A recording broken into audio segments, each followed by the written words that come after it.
As a child, I always had the dream of being in federal law enforcement. And in 1984, that dream became reality when I was hired by the U.S. Secret Service. After my protection responsibilities, I rose through the ranks, becoming eventually a Deputy Assistant Director with the Secret Service, and then retired in 2008 as the head of the Chicago field office.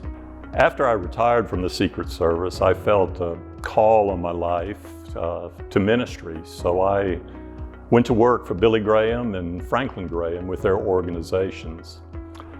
I worked there till 2017 when I again retired and moved back to Madison. And since then I have traveled some and teach some Bible studies, college groups, even taught and even spoke at some commencement exercises.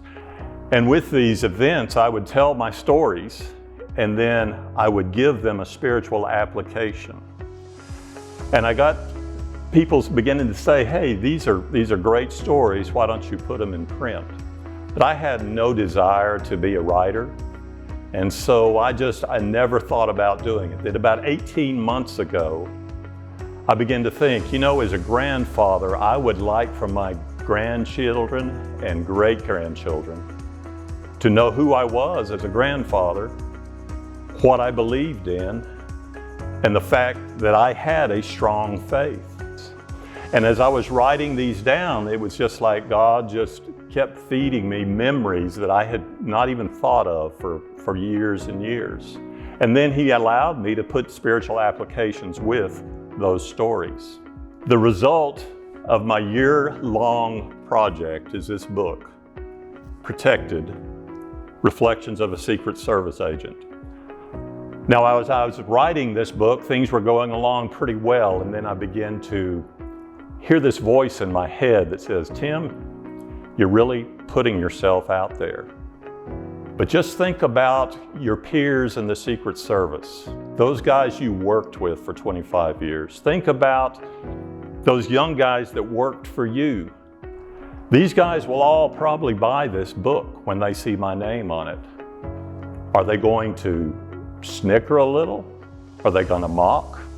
I mean, they always knew me as a Christian, but at the same time, 65% of the population in America claims to be Christian. And I wrestled with this. And then one day as I was reading through my devotion in Revelation, I think it was Revelation 21:8, I saw where John was listing all of those people that will end up in the lake of fire. He mentioned the adulterers, he mentioned the idolaters, he mentioned murderers, he mentioned liars. But at the top of that list was cowards.